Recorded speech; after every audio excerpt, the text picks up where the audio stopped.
المكرونه بالبشاميل اكله فيري بيسك، بس مفيش حد ما بيحبهاش ومفيش عزومه بتتعمل من غيرها. تعالوا اقول لكم بعملها ازاي. اول حاجه بحط المكرونه اللي انا سلقاها ومش بسويها زياده عشان ما تتكسرش.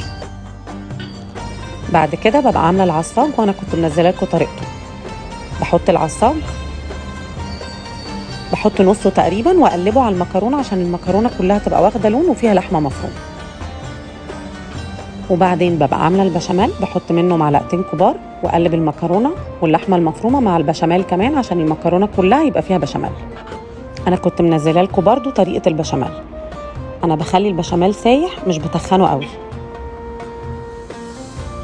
هقلب المكرونه مع البشاميل واللحمه المفرومه، وبعدين احط بقيه اللحمه على الوش.